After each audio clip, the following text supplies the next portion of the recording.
Bonjour, nous sommes ici encore un nouveau jour pour rentrer et aborder le thème 33 qui traite la question du texte explicatif, d'accord, la structure et les caractéristiques. Donc, comme tous les jours, je vais partager mon écran. Voilà. Je vais vite passer par les premiers points que nous avons vus déjà dans le texte narratif et dans le thème 8, des textes caractéristiques du texte écrit, d'accord, de la communication écrite dans le thème 8. Donc, thème 33, texte descriptif, donc sommaire. OK. Quel est notre sommaire? Une introduction, une justification qui va être similaire pour tous les sujets du 31 au 35, d'accord? La définition du texte, encore la même du thème 31 au 34. 35, ce sera différent. Les caractéristiques du texte écrit, la structure singulière du texte écrit, puis une application pédagogique, une exploitation didactique. D'accord? Et donc, finalement, une conclusion. Donc, un thème très facile, d'accord, très similaire, où beaucoup d'auteurs sont d'accord sur le même point qu'il faut aborder.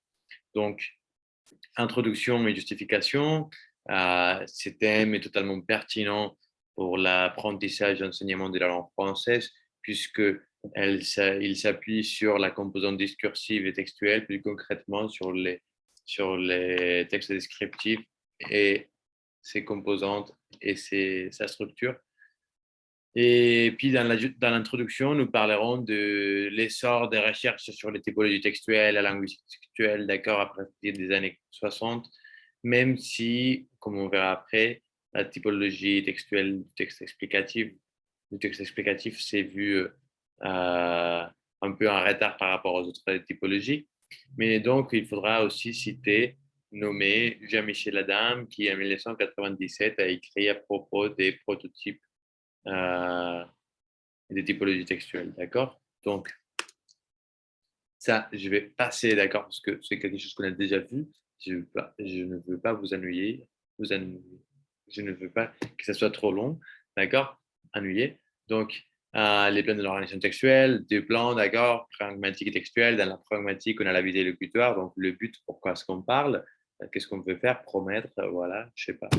Repérage énonciatif, je, ici, maintenant et tu, ce serait pour le discours, par exemple, dialogal, le il pour un récit, on quand on parle des maximes, des dictons, d'accord. Donc, ici, dans les textes explicatifs, nous parlons de quelque chose qui est sûr, donc on utilisera beaucoup on. Donc, l'organisation sémantique, l'effectif, le réel, dans quel champ sémantique et dans quelle logique est-ce que nous sommes. Et l'organisation textuelle, la connexité, d'accord, les anaphores nominales, pronominales, verbales, etc. Ou bien les connecteurs, d'accord. Et puis la séquenciation, sera la structure du texte, d'accord, les prototypes séquentiels, d'accord, la séquence du texte explicatif.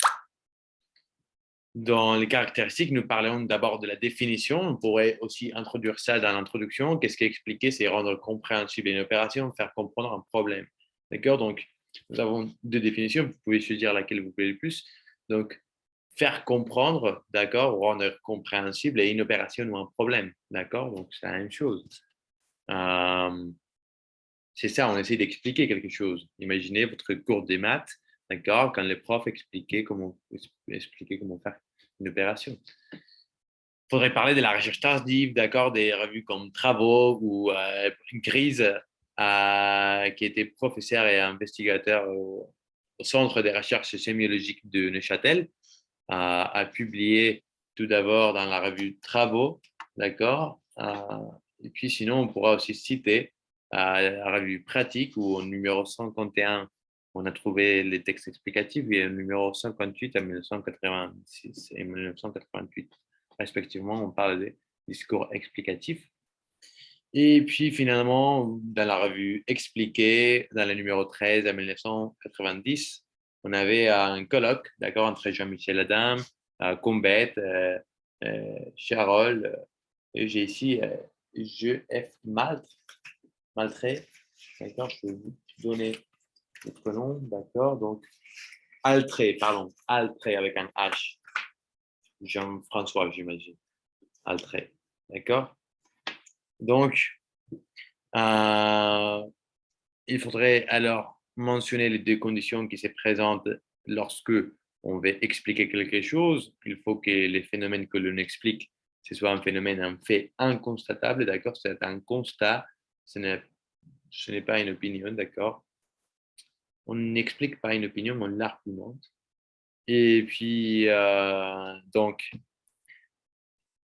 il s'agit aussi de la deuxième condition, c'est que la personne qui explique doit être en situation de le faire, d'accord? Celui qui explique est censé avoir été donné le rôle d'expliquer, d'accord, par les autres interlocuteurs. Donc voilà, moi je ne me mettrai pas à expliquer la biologie des papillons, d'accord, parce que je n'y comprends rien. Donc, caractéristiques du texte explicatif. Il faudrait parler aussi que l'on parle d'une question, d'accord, normalement elle est abordée par un pourquoi, même si elle peut être aussi mise en place avec un comment ou un qu'est-ce que, d'accord, ou même d'autres questions. Et l'on répondra normalement par un parce que, d'accord, ou un car, donc une relation cause-effet, d'accord. On va parler de ça après. Et puis, il faudra aussi tenir en compte, c'est peut-être un des genres ou des typologies textuelles où l'adaptation au destinataire est aussi importante, d'accord? Puisqu'on parle pour expliquer quelque chose à quelqu'un qui n'a pas d'idée sur ce fait. Donc, il faut vraiment faciliter ce rapport, d'accord, cette explication. Pour ça, on va décrire notre analyse, on va faire tous les rapports cause et effet, d'accord, qui vont nous aider à comprendre le problème. On va parler aussi beaucoup de définitions, d'accord, que ce soit dans un dictionnaire encyclopédique ou dans un manuel, dans une méthode de français. Et puis, on va essayer d'avoir une chronologie logique, d'accord? Donc, pas beaucoup d'anaphores ou euh, euh, voilà, des, des changements chronologiques. Donc, ça devrait être aussi linéaire que possible. Et on va beaucoup utiliser, on va faire beaucoup attention aux paragraphes, aux alinéas, d'accord, pour faciliter aussi la tâche de compréhension du texte. Quand on parle du texte, pas quand on parle du discours, évidemment. Mais au discours aussi, il faudrait alors marquer bien les pauses, etc., pour bien faciliter la tâche et donc parvenir à notre but. Et puis, il faudra aussi parler des schémas, des graphiques ou des références qui nous aident à comprendre le problème. D'accord? Donc, parfois, sont bien inclus dans certains genres. La structure, alors on va parler évidemment de crise qui parlait alors d'une structure où on a un point zéro, d'accord? Si vous voulez, il est peut-être supprimé. Et puis finalement d'un pourquoi et un parce que, et aussi une conclusion, une évaluation, d'accord? Donc c'est ce qu'on a à dire, ce qu'on prend, d'accord, de l'explication. Donc à titre illustratif, je vais vous donner cet extrait, d'accord, un passage d'article qui dit: nous estimons pertinentes les raisons alléguées par Marine Le Pen. Ce n'est pas le cas de M. Léavi, ni celui de la totalité des journalistes qui ont commenté l'émission du lendemain. Le lendemain. Pourquoi? Marine Le Pen a beau protester son innocence, pardon, M. Le Pen a beau protester son innocence, il est antisémite. Il est souhaitable, il est nécessaire qu'il le soit. Sa culpabilité a été reconnue à l'avance, ses justifications n'ont aucune importance, rien n'y fera. Le Pen et les Juifs. Peut-être la famille de Messier Leavi a-t-elle souffert du nazisme? Peut-être désire-t-il se venger? Peut-être tressaille-t-il lorsque entrevoit l'ombre du fantôme de la bête immonde? Cela explique son ton passionné. Nous le comprenons bien.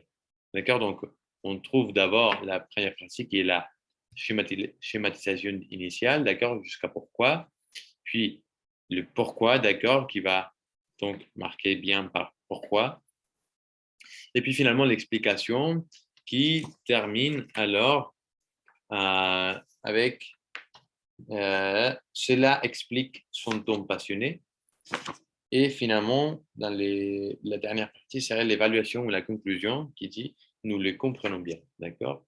On pourrait même dire que la phrase d'avant, ça rentre aussi dans la conclusion. Pourquoi pas. Donc, c'est ça par rapport à la structure. On pourrait aussi parler de la structure inverse et directe, si vous voulez. D'accord. Donc, il y a une partie où le parce que est donné. Donc, avant, et c'est normalement, pardon, derrière, c'est normalement à l'oral. Par exemple, j'aime Marie parce qu'elle est trop belle. Ça, ce serait à l'inverse. Ou sinon, on pourrait faire encore plus linéaire, normalement dans l'écrit. Car Marie, elle est très belle, je l'aime bien. D'accord. Donc, voilà, ce serait linéaire. On donne d'abord la cause, puis l'effet.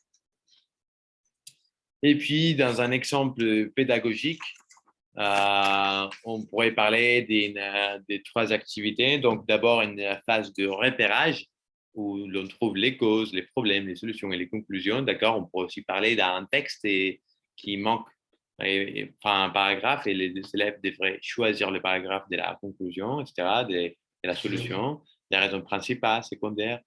Et puis, dans la production, on pourrait parler aussi de la réparation, par exemple, un texte sans conclusion et demander aux élèves de l'écrire. Ou aussi une textualisation à partir des syntagmes nominaux.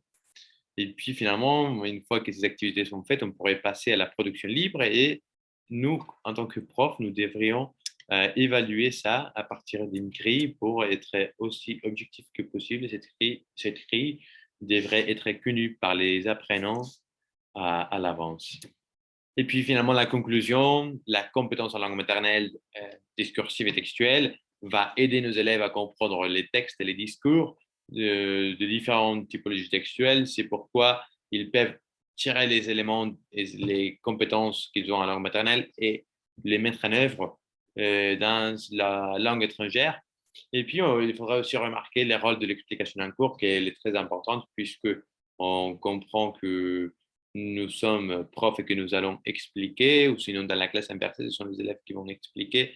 Mais en tout cas, dans toutes les matières du secondaire et même du bachillerato, ils vont avoir des matières qu'ils ne comprennent pas, d'accord. Ils vont avoir besoin d'explications que nous pouvons donner, qu'ils peuvent chercher par eux-mêmes, qu'ils peuvent donner aux camarades. Et donc, lorsqu'ils essaient de comprendre un problème, ils vont avoir besoin de ce genre de cette typologie textuelle. D'accord. Bon, ça a été tout. Aujourd'hui, ça a été un peu plus court, vu que voilà, ces thèmes est assez court aussi. Donc, je vous souhaite une bonne journée et à demain avec le texte argumentatif très intéressant à lui. Au revoir.